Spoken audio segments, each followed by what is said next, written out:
বুঝলি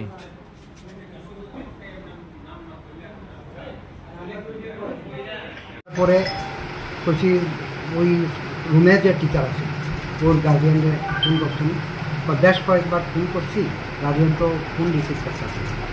ঠিক আছে, তারে আমরা নিচে দোতলার উপরে ক্লাসটা আসলো যে আমরা কমন রুমে নিয়ে যাও, আমি দেখতেছি ফোন করে। আমি সঙ্গে সঙ্গে ফোন করছি, ভদ্রলোক ফোন রিসিভ করছে না। বাচ্চাটার যে এরকম কান্তাছে প্রচণ্ড, মুখে কিছু কইতাছে না, আমরা কিছু কইতাছে না। তা আমরা আমি মনে করছি তৎক্ষণাৎ তারে হসপিটাল পাঠানো দরকার। দৌড়ে গিয়া একটা টমটম নিয়ে আসি। টমটমে একজন ফ্যামিলি টিচার, একজন আয়া স্কুলের, আর ওই যে স্যার ওই রুমে আসছিল ওই স্যার সহ হসপিটাল পাঠাইছি।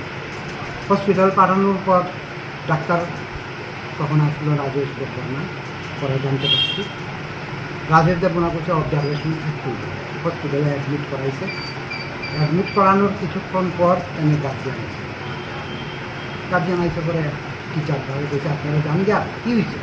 তখন তারা যা যা করছে তিনি দেববর্মা করছে যে আমি ক্লাসে আসলাম বা কোনো ঝগড়াঝাটি হয়েছে নি, বাচ্চা বলছে এইটি তো কিচ্ছু হয়েছে না।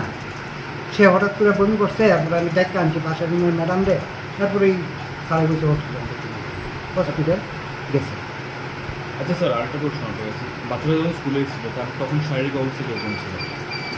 শারীরিক অবস্থা এমনি শারীরিক গঠনগত দিক দিয়ে বাচ্চারা দেখলে মনে হয় দুর্বল বাচ্চারা, আর রেগুলার যে স্কুলে আয়ে এরকম না।